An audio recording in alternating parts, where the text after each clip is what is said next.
কেমন আছেন? আশা করি ভালো আছেন। আমরাও আমাদের বাড়িতে বেশ ভালো রয়েছি। আর সোমা শান্তির আরেকটা নতুন ব্লগে আপনাদেরকে অনেক অনেক স্বাগত। আমি সোমা আপনাদের জন্য নিয়ে এসেছি আরেকটি নতুন ব্লগ। তো বন্ধুরা, এখন সকাল হয়ে গেছে 11:30। আর আজকের ব্লগটা আমি এখান থেকেই শুরু করছি। ছেলে দেখেছেন মটর দানা খেতে শুরু করে দিয়েছে, আর হাজবেন্ড চলে গেছে ডিউটি, মেয়ে গেছে পিকনিক আজকে। তো ওরা ওদের মতো করে কাজ করুক, আমাদের তো আর পিকনিক নেই, আমাদেরকে পিকনিকে কেউ নিয়েও যায়নি, আমাকে আর ঋষিকে। তো আমরা বাড়িতেই থাকবো। তো দেখি মা ছেলে মিলে কতটা কি আনন্দ করতে পারি, কারণ যতটা সম্ভব বাড়ির মধ্যে থেকেও যে আনন্দ করা যায় সেটা আমি ওদেরকে বুঝিয়ে দেবো আর ভিডিও করে দেখিয়েও দেবো। তো দেখুন, এখন ঘরদোরগুলো ভালো করে পরিষ্কার করে নিই, কারণ ছেলেকে নিয়ে না একটু আজ লেট পর্যন্ত ঘুমিয়েছি, তার কারণে কিন্তু বিছানাপত্র পড়ে আছে। চলুন বিছানাটা গুছিয়ে নেওয়া যাক।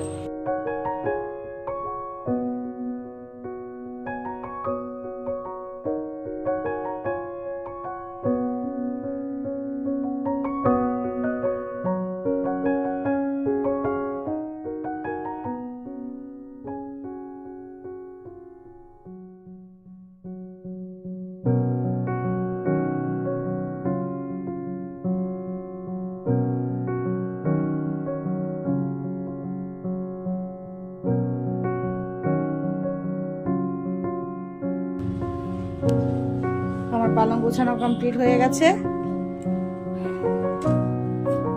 এই যে দেখেছেন, হ্যাঁ মা আসছে।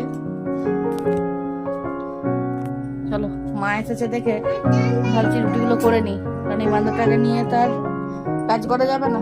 চলো না, দিচ্ছি আর বের করে দাও।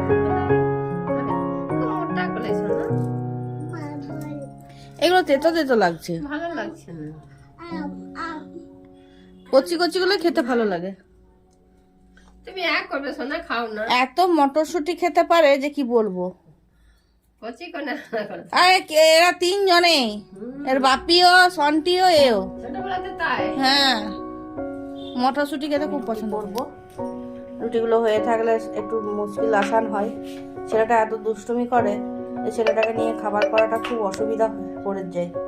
তার কারণে কিন্তু মা এখন আমাকে রুটিগুলো বেলে দিচ্ছে, আমি তাড়াতাড়ি শিখে নেবো। আর আমার করা কমপ্লিট হয়ে গেছে। আর ছেলের জন্য দুধ বানিয়ে দিয়েছি। ছেলেকে খাবার খাওয়ানো কমপ্লিট করে এবার বসিয়ে দিলাম ভাতটা। ভাতটা একদিকে হতে থাক, আর ভাতটা হবে। আর আমার হাজব্যান্ড সকালবেলা ডিউটি যাওয়ার আগে একটু চিকেন এনে দিয়ে গেছে, তো চিকেনটা একদিকে বসিয়ে দেবো, ভাতটা একদিকে হতে থাক। তো দেখতে পাচ্ছেন মাংসটা এনে দিয়ে গেছে, পেঁয়াজটাও আমি কেটে রেডি করে নিয়েছি। আদা রসুন তো আমার পেস্ট করাই থাকে ফ্রিজে। তো কড়াইয়ে তেল দিয়ে দিয়েছি, তেলটা গরম হওয়ার মাত্রই আমি দিয়ে দিলাম একটা তেজপাতা।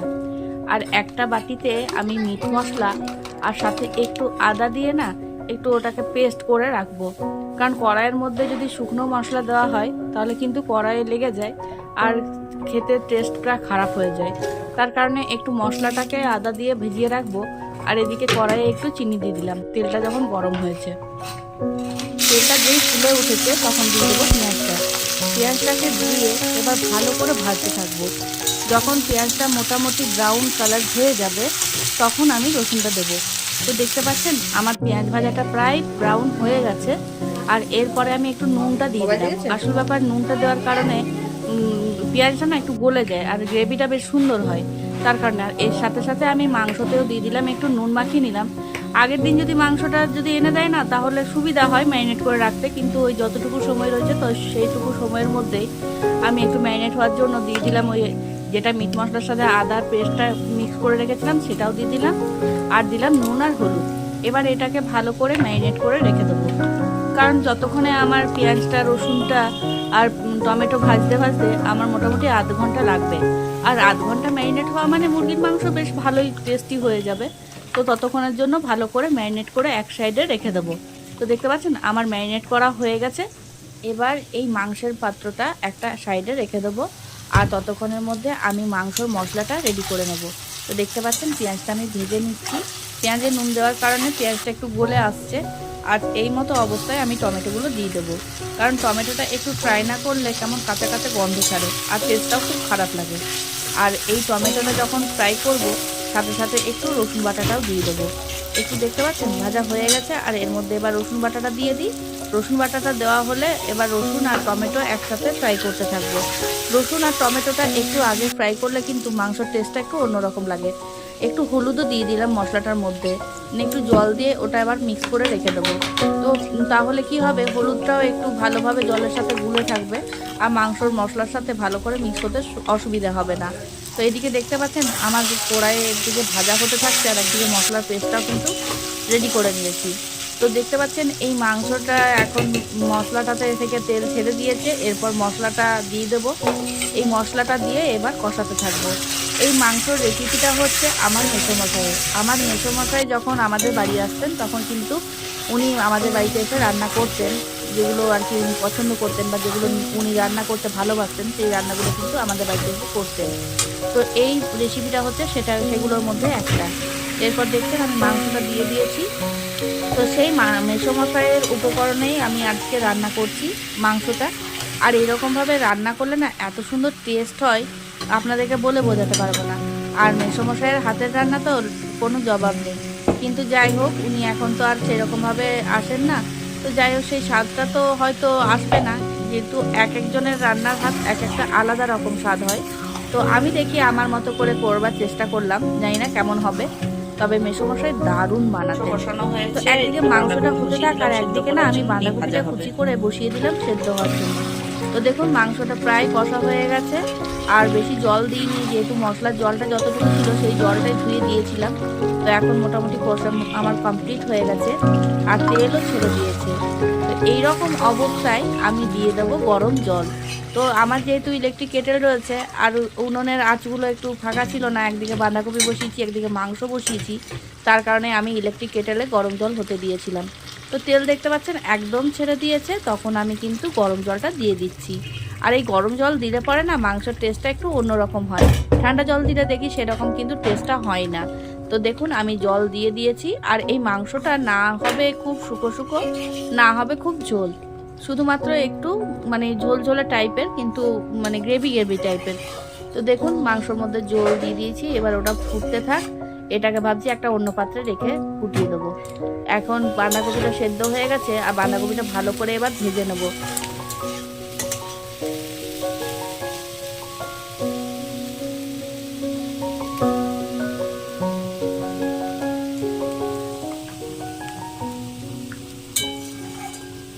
মাংসের কালারটা কি সুন্দর এসেছে বলুন, দেখতে বেশ সুন্দর লাগছে। এদিকে বাঁধাকপিটা ভাজা হয়ে গেলেই হয়ে যাবে।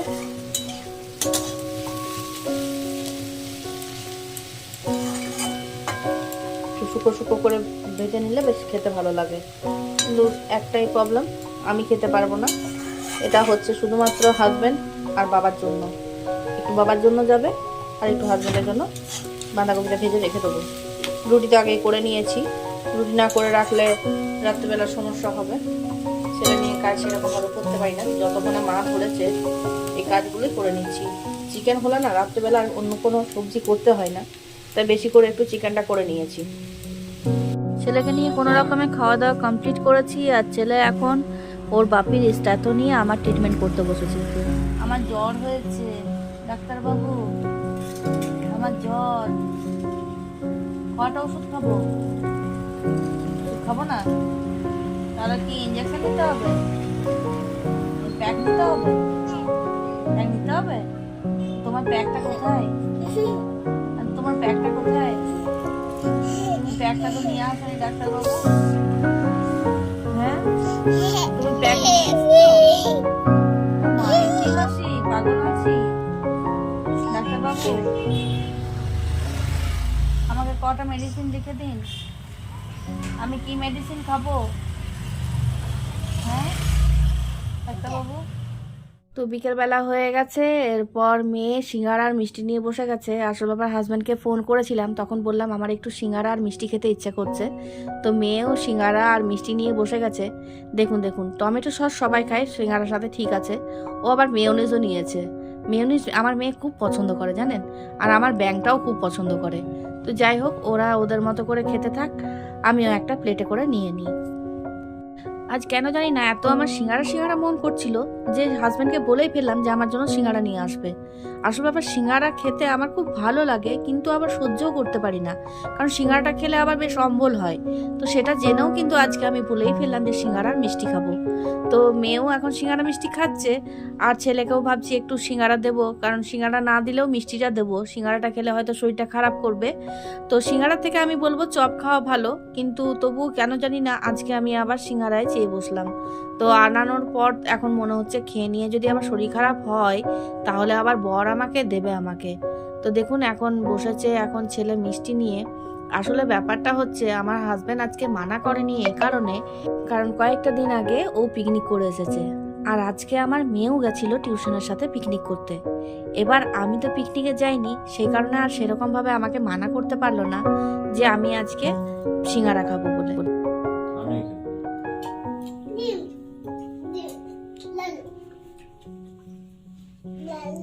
কি খাচ্ছ, কি খাচ্ছ ঋষি? লালা দিচ্ছি। পয়সা রাখা আছে, কালকে চকলেট পয়সা কোথায় বেরোবো? এটা দিদিভাই রেখেছে, দিদিভাইয়ের পয়সা রেখে দাও, ওরা দিদিভাইয়ের রেখে দাও। হ্যাঁ চচের দেবো, তারপর লেস দেবো, রাখো। হ্যাঁ কাল সকালে, আজ দোকান বন্ধ হয়ে গেছে।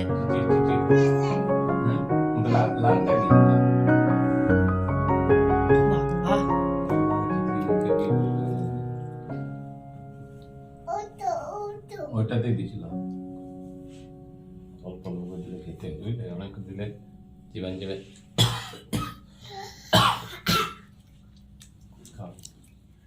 তো বাপির খাওয়া শেষ হয়ে গেল, কি খাচ্ছিস এখন? চিচি চিকেনটাকে চিচি।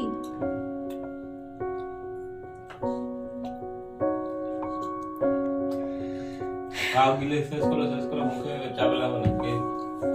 কেউ মশারি টাঙাচ্ছে না দেখে ছেলে এখন নিজেই যাচ্ছে মশারি টাঙানোর জন্য। কোথায় টাঙাবে?